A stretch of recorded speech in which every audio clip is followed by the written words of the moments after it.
El Mercat de la Llibertat data de finals del segle XIX. Va ser obra de l'arquitecte municipal Miquel Pasqual i Tintorer i també ajudat per Francesc Berenguer i Mestres, que va ser deixeble d'en Gaudí. És un edifici que està catalogat dins el patrimoni històric artístic de la ciutat de Barcelona i com a tal això ha sigut tingut en compte per la seva rehabilitació i reestructuració total.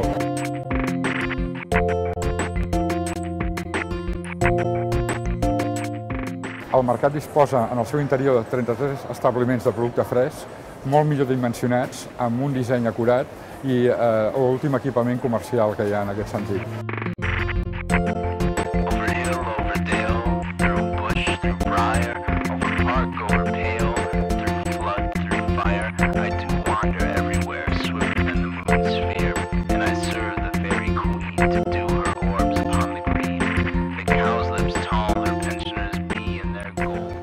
Amb la intervenció s'ha passat de 2.200 a 4.400 metres quadrats de superfície construïda, bàsicament amb la creació d'aquesta nova planta logística que està en un soterrani menys 1.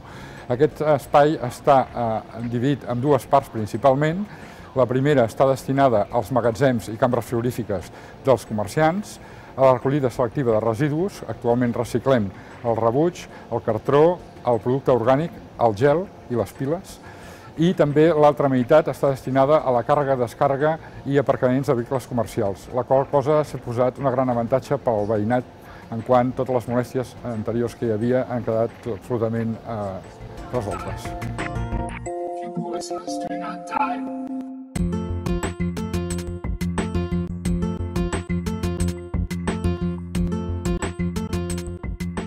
Bueno, de entrada la verdura y la fruta sabe a algo, porque en los supermercados cuesta un poco de encontrar cosas buenas. Y luego que lo tengo muy cerca de casa y entonces aprovecho que hay un poco de todo y lo encuentro un poco más real, ¿no? Sabe a bueno.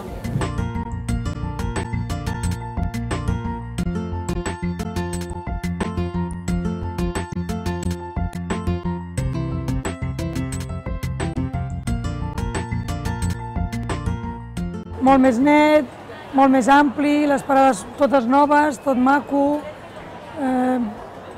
tot reformat, el súper que ens acompanya i vull dir, tot en general és més nou, més il·luminació, tot són millores.